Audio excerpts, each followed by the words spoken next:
diabolique voire cynique parce que dafa am ay calcul yu ko lal derrière et je rappelle que le président vient de recevoir le feu vert du conseil constitutionnel mu autorisé ko ne à partir du 12 mën na tas assemblée nationale mu nekkati beneen affaire. oui mais c'est-à-dire xam nga on est en démocratie.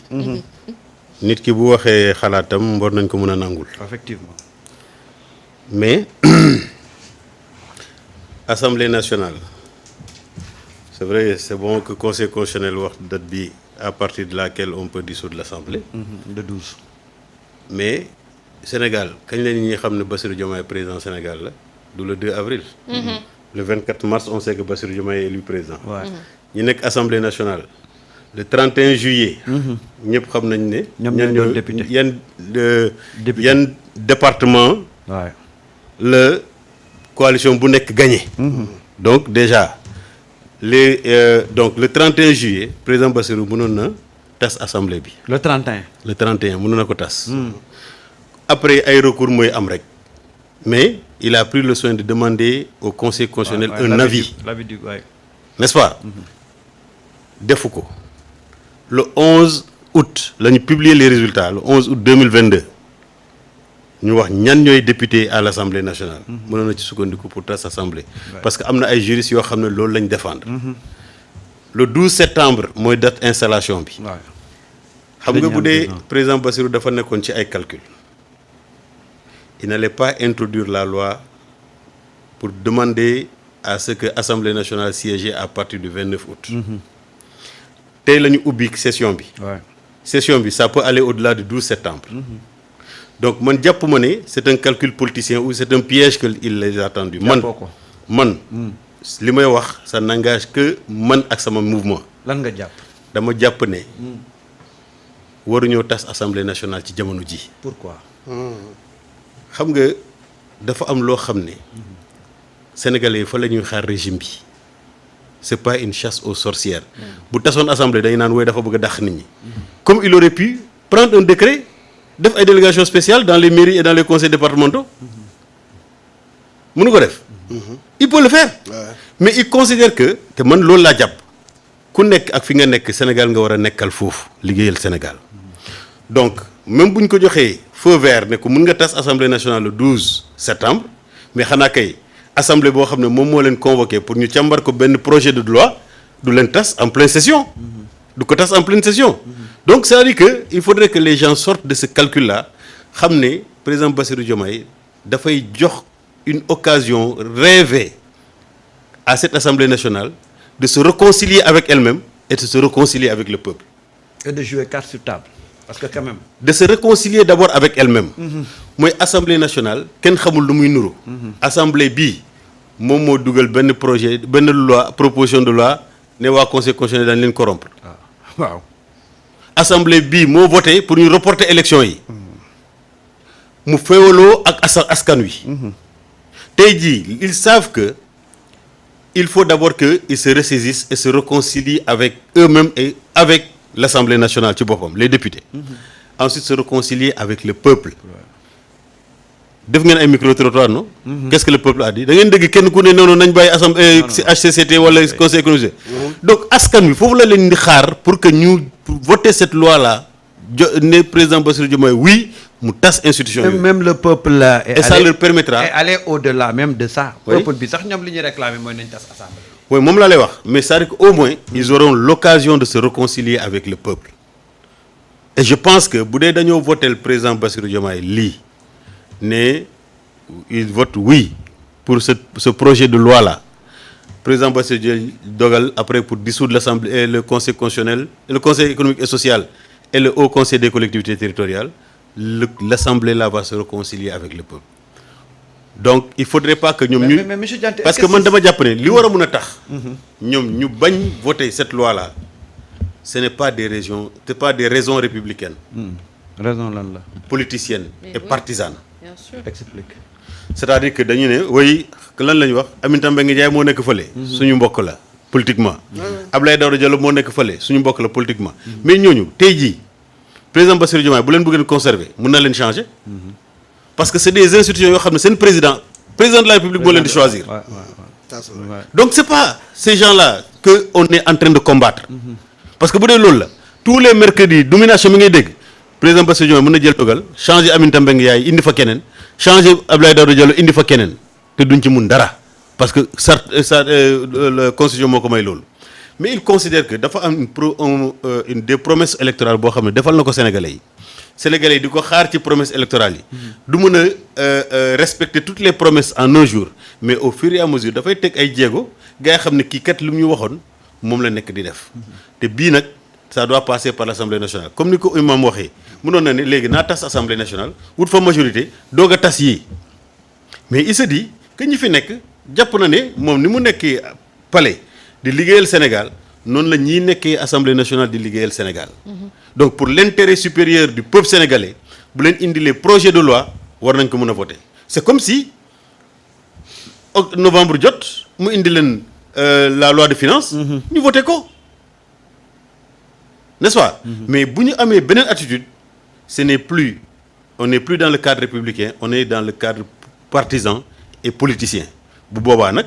il prendra ses responsabilités parce que moom la askan wi jox bopp. mais position bi depuis le 24 mars position bi nga am nii xaw nga ci wét nga ne yow bëgg nga ñu bàyyi assemblée mu continuer.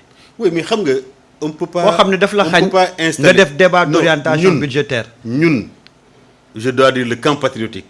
On se plaignait qu'on installe le Sénégal dans une campagne électorale permanente. am déet.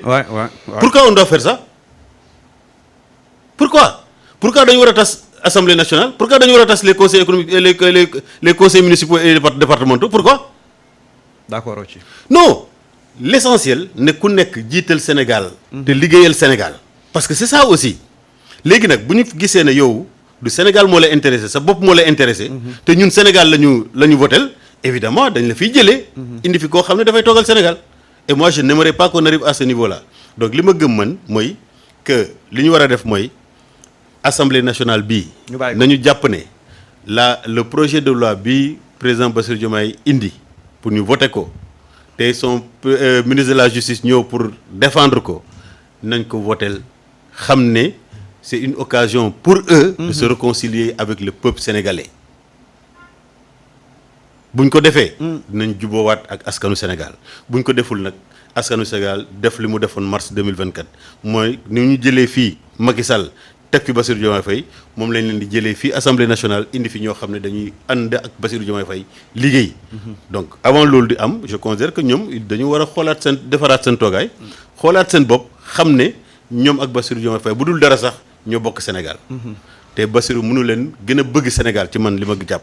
donc également évidemment je pense toujours avec la réaction de Abba Mbaye mu ne régime bu ñëw rek ak ay institutions yi mu njort ne yéen dafa am ay institutions yu ngeen daxañ ci projet bi. moo tax ngeen bëgg fi jëlee Sénat CSE ak. pour remplacer ko yeneen institution. waaw mais c'est-à-dire que xam nga honorable député moom ci boppam dafay contredire boppam. day weddi boppam. dafay wax dafay commencer wax benn affaire balaa muy jeexal mu weddi boppam. c'est-à-dire. Le projet de loi propose. La dissolution de ces deux institutions-là. Est-ce que dañu leen di remplacer par autre chose? Je rappelle que c'est pas la première fois qu'on a dissous le Conseil économique social. Abdoulaye defoon na ko entre janvier 2001 et juin 2023 daf ko dissoudroon bi mu koy indaat mu indi CRAES. waaw on se rappelle cela. jamonoy Mbaye Jacques Diop. Voilà mu indi CRAES. Donc kooku on peut même dire qu'il était revanchard contre le régime socialiste. Parce que depuis de indépendance yi socialiste ñoo fi nekkoon. conseil économique social moo fi nekkoon. bi mu ñëwee janvier 2021 mu tas conseil économique social par voie référendaire. waaw mu toog ba juin 2023 mu indiwaat CRAES. mu firndeel nit ñi ne c'était une chambre de recasement d'une clientèle politique parce que ki mu fa tegoon la ak ñi mu tabboon. yu mel noonu nag moo tax muy njort lu mel nii. non mais nous on ne peut pas parler de rationalisation. jëlee fi ay institutions pour indiwaat yeneen institutions y a pas d'institution qu'on a ramené. y a pas d'institution. Mais c'est-à-dire que bon les gens considèrent que c'est la même génération chacun voudrait profiter de la moindre occasion pour won nit ñi ne yow opposant nga. xam nga ndax comprendre nga li ma bëgg a wax. kon daal day wane ne opposant la rek mais li muy wax tegu ko fenn. mais non tegu ko fenn parce que les termes qu'il utilise boo ko newoon pour me justifier ko mën na ko justifier que c'est une approche diabolique. En quoi c'est diabolique? En quoi c'est diabolique? Donc si on disait qu'on allait dissoudre l'Assemblée nationale kon ban adjectif lay utiliser? Non. On vous propose un projet de loi. Encore une fois li may wax mooy c'est une occasion rêvée pour cette assemblée de se réconcilier avec elle-même et de se réconcilier avec le peuple sénégalais. C'est exactement ça. Ouais. C'est ça. Bu ñu voté woon oui bu subaa bu Diomaye ne comme conseil constitutionnel nee na ko tasal assemblée bi bu ne léegi dafay tas assemblée nationale les Sénégalais les Sénégalais ne seront pas d'accord. Par contre bu ñu taxawee ne ñoom ba d'accord ñu pour ñu tas parce que Abdoulaye Daouda Diallo moo fa nekk ak Aminata Mbengue Ndiaye mais bu Diomaye tasee assemblée nationale Sénégalais wala Sénégalais ñoo koy naan léegi tasal assemblée. te boobaa ñoo koy yóbbee seen bopp. te bu ñu tasee assemblée nationale. ñu am une majorité confortable pour le régime du président Bassirou Diomaye mais le lendemain de l'installation de l'assemblée dañuy tas ñaari institutions yi. donc bu boobaa guddal jëlee la rek quoi. donc je considère que aujourd'hui ñoom man daal en tout cas c'est la lecture que j'ai ce projet de loi là ñoom ni ñu ko waree comprendre mooy c'est une occasion rêvée parce que askan wi mere na leen. waaw c'est pas parce que dañoo ànd ak Macky Sall de. mais ñoom ñoo voté woon pour que Macky Sall toogaat fi ba décembre. On se le rappelle. Ouais. N'est-ce pas? ñoom ñoo accusé woon fii le conseil constitutionnel d'avoir été corrompu par leur candidat. Ah. waaw Voilà donc loolu peuple yi mere na leen kii de sorte que aujourd'hui c'est une occasion rêvée pour se kon réconcilier. yàlla da nga gis ne lii ñu def nii perche bu ñu leen tendre la ñu war ci mën a jàpp. Voilà et je sais que buñ ko defee. bu boobaa ba su day naan ñii kat li ma xalaatoon ci ñoom. mooy que ne ñoom dañoo bëgg a continuer ak man di liggéey. même si on n'est pas du même bord politique. mais bu intérêt Sénégal taxawee ñëppay jóg taxaw pour que intérêt boobu mën a antu. bu boobaa dina continuer di liggéey ak ñoom dans un esprit républicain. mais buñ ko defee neneen on ne sera plus dans le cadre de la République mais on sera dans le cadre de la partisanerie te bu boobaa nag. ngeen jël seen matuwaay ku mën sa morom